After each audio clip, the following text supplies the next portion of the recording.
Alright, this video is going to be titled D3 Wishlist, or Things Destiny 3 Needs to Succeed. Let's start out with one is dedicated servers. That's just, yeah. Dedicated servers, or for whatever reason, no, dedicated servers. I'm not even going to come up with any other excuses. I don't do that.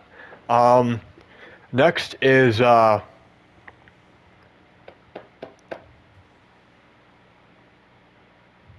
player feedback is do away with content creator summits, or whatever you want to call them, because calling them community summits, whatever you've been calling them, isn't good. It doesn't make the content creators look good. It doesn't make you guys look good.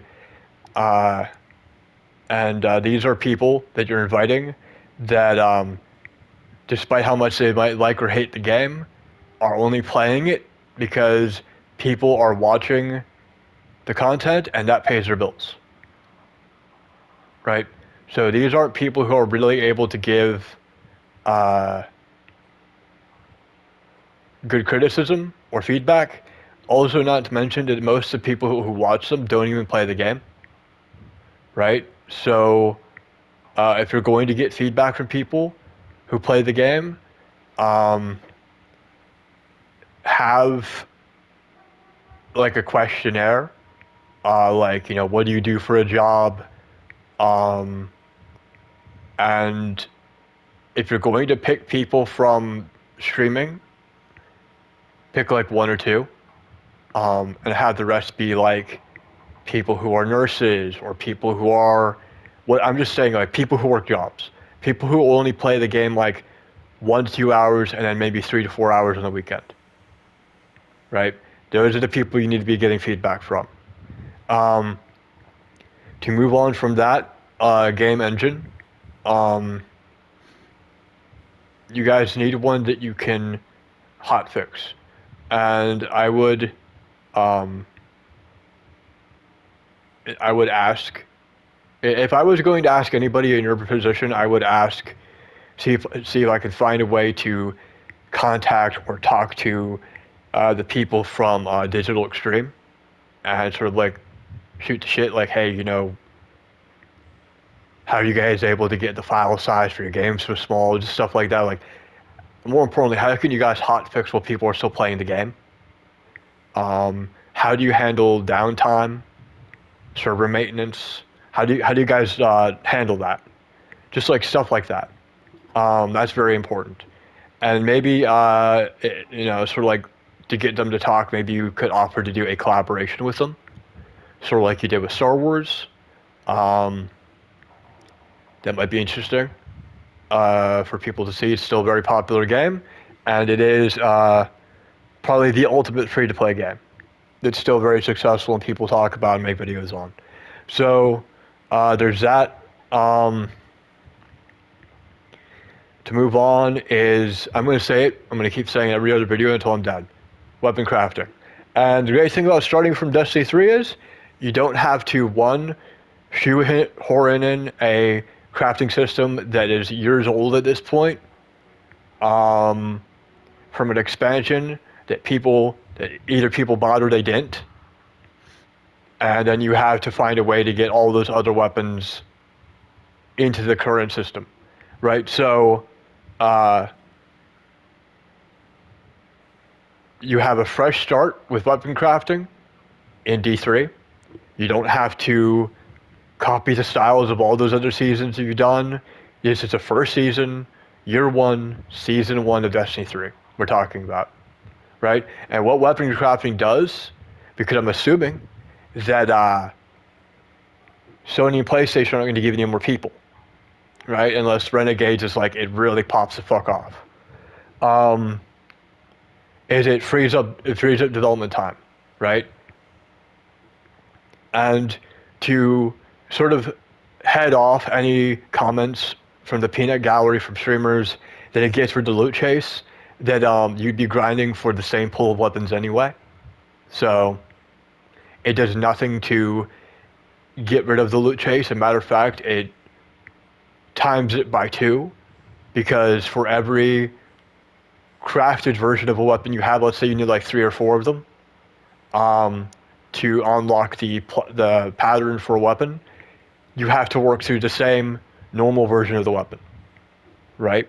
So really you're grinding for the same perk pools for this set of weapons, plus the crafted weapons, which still have the same perk pools.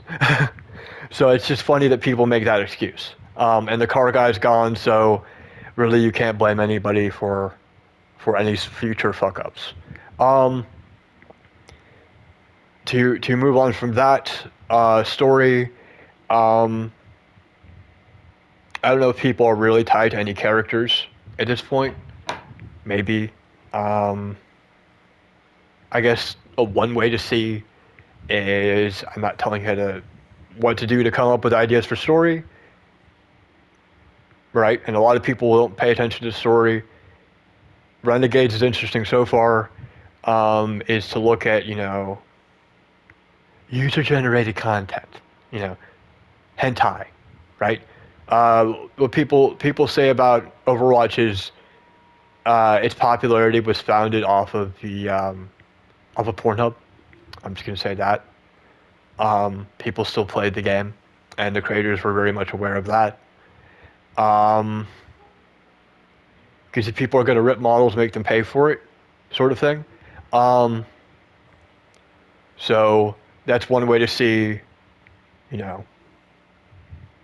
how popular characters are, who you should bring back, and then who makes sense to bring back, right? How much of the Renegade story do you want to expand?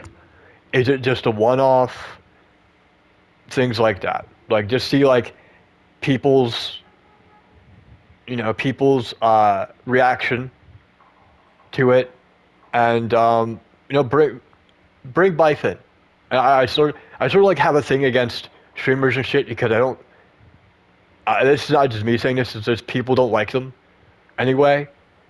So, regardless how I or you may feel about them, that's just how it is.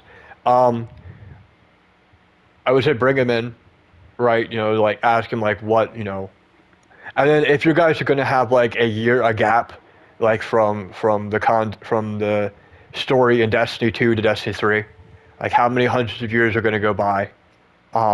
Would those people even be alive? Would those characters even be alive? Like most of them are guardians, and stuff. So you all sort of hinted at destroying the Traveler. I would say if you're going to destroy the Traveler, my only story suggestion I would give, make it final. It sort of loses its meaning if you bring it back a second time. And people are going to be watching real closely for recycled content. And that's one last thing I'm going to bring up is don't carry over the vaults. Don't bring back any old content. Aside from like story characters, if they make sense for the story.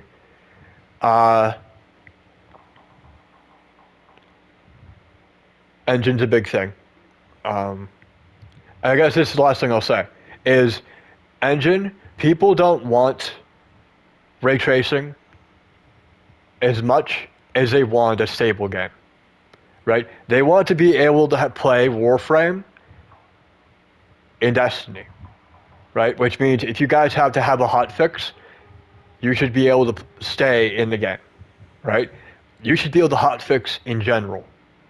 Not a month, not 2 months, not a year down the road. And also, if you're going to hotfix, if you're going to say that you have a problem with the engine, but you hotfix problems with people getting more silver than they should for the money they pay, like immediately, doesn't look good. It doesn't look good, right? And in case you're wondering what that was on Ash Across the Stream. So, the first Renegades stream he did. So yeah, yep. Just be consistent, and I guess I already gave you guys enough to work with, so I'm going to end it here. Thanks for watching, and have a good day.